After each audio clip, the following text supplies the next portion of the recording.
Hello again to another Agricola React, and today we'll be watching Europe's farmland has a huge problem from OBF. And I wonder what they mean, so let's just go into it. Oh, voice. No sound. No. It's a vineyard here in Burgundy. I visited the most expensive piece of farmland in the world. It's a vineyard here in Burgundy, owned by Domaine de la Romanée Conti. I wanted to visit this place because soon it might not be worth the estimated 2.3 billion euros it's currently valued at. What? And the reason for that is alarming. Because it's not just this piece of land that will likely see a decrease in value soon. It's also the other vineyards in this area, and in fact a lot of farmland across Europe and even the world. And what's interesting is that we're about to see a lot of changes in agriculture specifically. You see, there's a few key things that make a place suitable for growing a specific crop. The temperature, humidity, sunlight, type of soil, grade of the hill, and even the wind combine to create unique conditions perfect for different crops and especially wine. And these conditions are what's changing. See, since 1988, the date of Burgundy's wine harvest has moved about 2 weeks earlier, meaning grapes need less time to ripen and the season is moved forward. For now, this hasn't been a bad thing as it has produced some of the best Burgundy wines in history. But because of these rising temperatures, in the not too distant future, Burgundy's great sites for growing wine could become too warm to produce the same quality as they do now. In fact, on some parts of Burgundy, the ideal wine growing location has already started to shift uphill from where it was before. By 2050, entire French wine producing regions like Bordeaux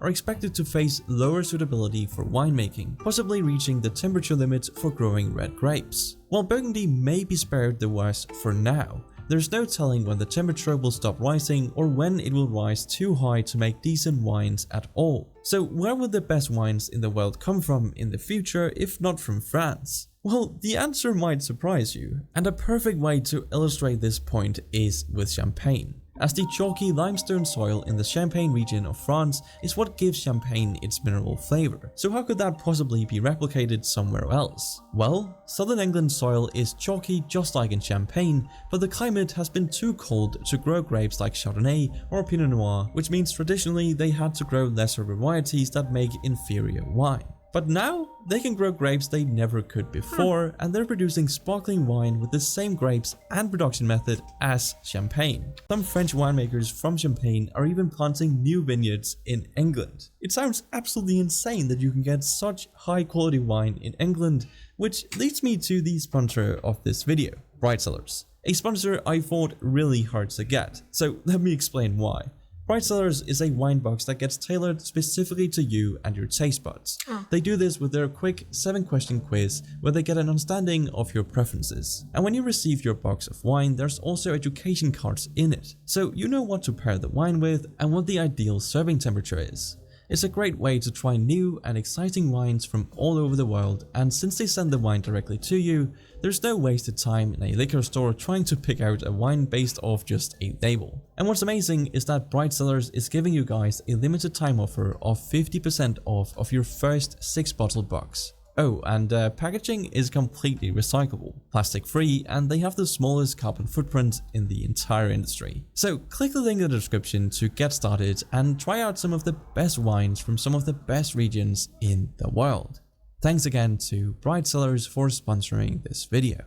Alright, so what's alarming about all this is that the growing conditions in southern England today are already being compared to the Champagne region in the 1980s. The reason for this is obviously climate change. As the climate gets warmer, the ideal conditions for certain wines go further north. That fragility is why in winter 2021, Burgundy's vineyards were full of paraffin heaters to keep the vines from freezing, which just goes to show the extremes that these farmers are going to keep their traditions alive. Although ultimately, freezing temperatures led to a loss of about a third of the harvest for 2021, producing only 99.7 million liters of wine compared to the average of 145 million liters. Wine grapes are considered a bellwether for climate change, as are some other plants like coffee bushes. This means the region that grow wine will likely shift north over the next 30 years, and the current wine growing area will shrink by 25%. But it also means that other plants will eventually face similar issues. Major weather and climate shifts are already influencing crop yields and livestock productivity in all of Europe. And in some regions of southern Europe, the value of farmland is projected to drop more than 80% by 2100, which could cause many farmers to abandon agricultural land altogether.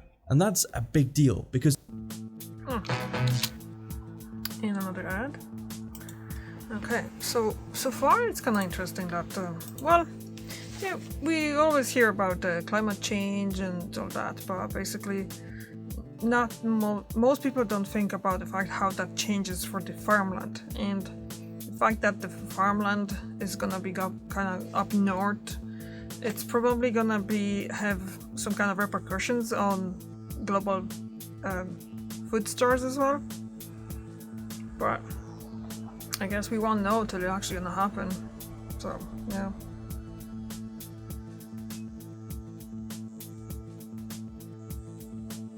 I'm watching. So ad for Kushel, okay.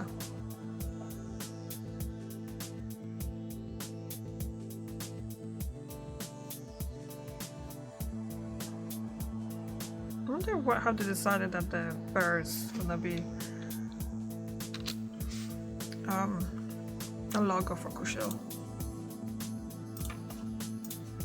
Europe produces 1/8 of the world's grain output, 2/3 of its wine, and 3/4 of its olive oil. Climate change is causing serious adaptation issues for farms across Europe, disrupting patterns farmers have relied on for generations. Take rain, for example. Since the 1960s, Northern Europe has had up to 70 millimeters more rain each decade, while in the south there is 90 millimeters less. The most affected regions are the Mediterranean and Southeast Europe, due to decreases in rainfall and higher temperatures, both resulting in longer, more intense droughts and water scarcity. At least 22 million European farmers and agricultural workers are directly exposed to climate extremes. But that's not the only way climate change is destroying Europe's agriculture. It's also creating the perfect conditions for invasive species like the bacterium, and I'm gonna butcher this name, Xylella fastidiosa. This macroscopic menace has already infected more than 20 million olive trees, causing over $1.2 billion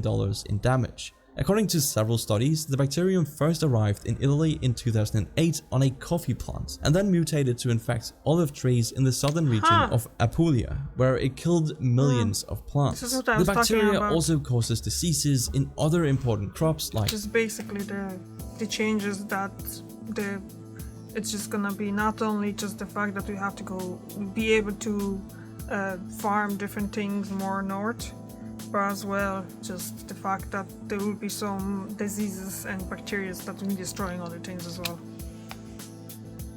Grapes and citrus. Because of rising temperatures, the area for insects carrying the disease could dramatically increase, causing major damage to European agriculture. But there might be a much bigger problem on the horizon. See, traditional products like Galician blunt beef in Spain or the Pomodoro di Partino tomatoes in Italy are completely butchering those names as well, are certified for their unique origin source and production methods. So if these regions suddenly can't produce these products anymore, they will need to alter production techniques which could irreversibly alter Europe's food culture and economy. Or worse, they could end up in a position where they no longer can produce these products. This is why there is no quick fix to adapt European agriculture to climate change. It will require an ambitious plan to preserve local gastronomic culture while adopting cutting-edge technology. While I'm not saying coffee or wine will disappear altogether, the wines currently enjoying their best years could worsen if a heating climate continues to alter the taste and balance of wine each year. And the solutions we currently have aren't exactly great. Some American wineries add sugar to balance acidity, which would be unthinkable to do in Burgundy, where winemaking techniques are as old school as you could possibly imagine. Instead, in Burgundy, they're testing more robust plant varieties which can resist low water and high heat. But the problem with that is they also have a different taste. On top of that, they're also relying less on techniques like aging in oak barrels to make the wine richer, as the grapes are already richer than usual. Winemakers may even resurrect old grape varieties that took too long to ripen in the previous climate. In the long run though, a changing climate means a future glass of Burgundy may not taste like a Burgundy anymore. And that's a problem because France is one of the world's top wine producers, exporting 5 billion liters of wine in 2015, only second after Italy. France has thousands of years of experience producing wine. But let's not forget, France isn't the only country with a wine industry facing danger. Italy's Emilia-Romagna, I completely butchered that as well, wine growing region also saw higher temperatures, shifts in the growing season and other major changes over the past 60 years. Countries like Australia, Chile and South Africa will also undergo a reduction in ideal wine growing areas. However, Chile and Australia will benefit from new regions suitable for winemaking, like Tasmania in Australia. But this comes at an environmental cost as vineyards reduce environmental diversity and introduce pesticides and other intensive farming practices to the environment. New vineyards can also reduce the habitats of vulnerable species like pandas. And this is a bit of a sidetrack and also a bit strange, but even China is getting into wine.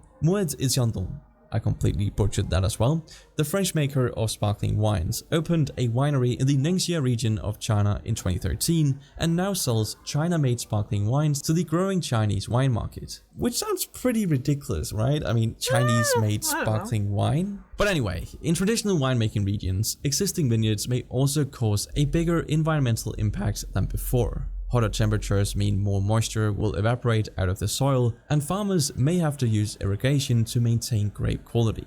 Other wine-growing regions around the world, including Australia and South Africa and the Bordeaux region of France, have recently dealt with horrible wildfires. For now though, the effects of hotter temperatures have mostly been beneficial for Burgundy. In the years to come, however, how will Burgundy and France's 10 other wine-producing regions and Europe's agricultural industry adapt to a warming climate? Well, I guess only time will tell, but that's it for this video. Thanks for watching, and I'll see you in the next one. Well, it's another things to think about, I guess, in regards of climate change. Obviously, we don't just think about the fact that the temperature is gonna be higher, but the fact that everything gonna be changed, because obviously plants and agriculture depends a lot on the weather. So that would be important to kind of monitor, I guess. So, yeah. Thank you very much for watching, and see you tomorrow. Bye.